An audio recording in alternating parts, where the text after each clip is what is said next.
Ladies and gentlemen, I think we're sitting in the middle of a minor miracle. Michael mentioned the hard work that's gone into creating this centre, but let's just for a second consider the context in which it's happening. Across this nation, the arts are being systematically marginalised and trivialised, no more than in the world of education, where we see art subjects taken off the national curriculum, the education minister vocalising her opinion that all children should avoid art subjects as much as possible, departments of the humanities and the arts in universities cut back or indeed closed, and even now, most recently, the whole basis and principle of public service broadcasting being called into question. This is an astonishing achievement, this minor miracle, in the middle of that particular climate. To have spent and raised and spent over £7 million on this building in that hostile environment, I would go so far to say, is extraordinary. My dad would say to you that the arts are umbilically linked to the world as a whole. They feed each other. Society feeds the arts feed society.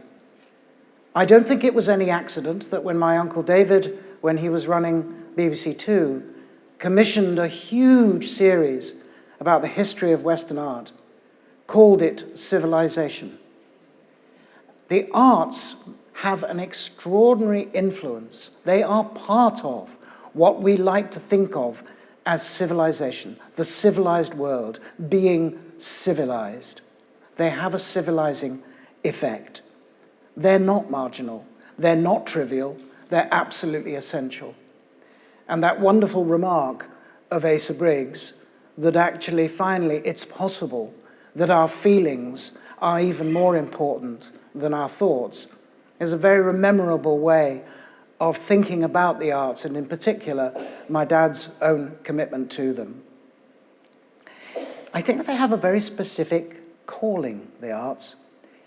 They look after a side of the national health which we can't see. It's not physical, it's not material, it's invisible. Our emotional lives, our psychological lives, our spiritual lives, if you like. In my experience, if you spend any time at all with small children, either at home or in a school classroom, you can see how the urge to create is hardwired into our DNA. Small children cannot wait to perform for you. They'll do a dance, they'll do a jig, they'll play a piece of music, they'll run around, they'll draw a painting, they'll do a drawing.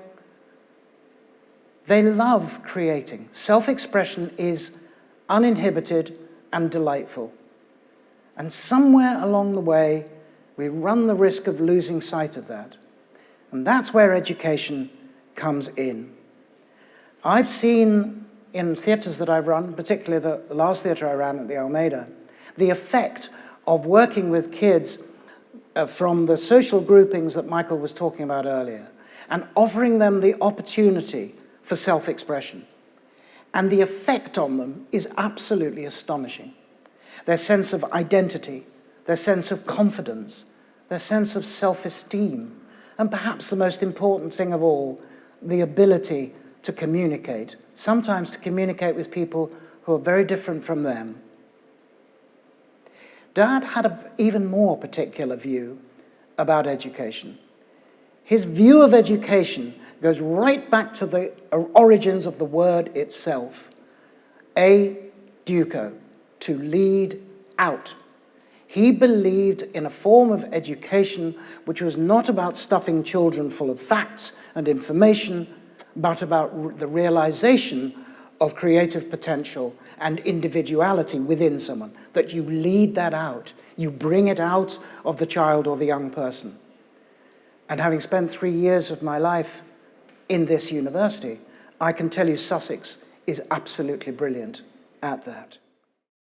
Dad spent the last 6 years of his life in a very difficult state. He suffered a stroke and fell down a flight of stairs, which left him deprived of the ability to read, to write, to walk, and to speak properly, which for a man for whom getting up in the morning was about activity and communication was ghastly. But I remember when Malala was addressing the United Nations about her insistence and her fight that every woman on this globe had a right, a human right to education.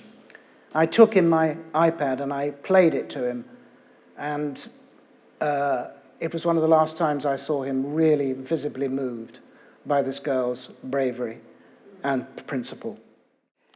As my uncle told you in the interview you just saw, it was one heck of a tussle between him and his academic father. There was no trace, I have to tell you, of show business anywhere in our family. We were an academic family. My grandmother was patron, I think, of the local theatre in Leicester, but that's about as far as it extended. And Grandpa was a self-taught man who won a scholarship to Cambridge, then became a principal of a teachers' training college in Isleworth, and then became principal of Leicester University College and oversaw it become Leicester University. And my granny was the daughter of my grandfather's first employer. I think it was a rather cheeky form of courtship, but anyway, he married his boss's young daughter. But academia, teaching, was central to their lives. So as David said, to be told that he doesn't want to go to university and complete his education was heresy. But equally, Grandpa realized very soon that Dad was unquestionably the most obstinate man in the world, and if he set his heart on something, there was no persuading him. And indeed, Dad did get the Leverhulme Scholarship to RADA, and the rest is history. However, ladies and gentlemen, I invite you to imagine some years later, some 46 years ago, his firstborn son coming to him and saying, "Dad, I really don't think I want to go to university. I want to be an actor and go to RADA." It was like, you know, this ghastly action replay for him. And he was more persuasive than my grandfather. His argument was, you have nothing to lose and you have everything to gain. Go to university, RADA won't go away, the acting profession won't go away, and you never know, you might change your mind. And lo and behold, that's what happened. I came here in 1969.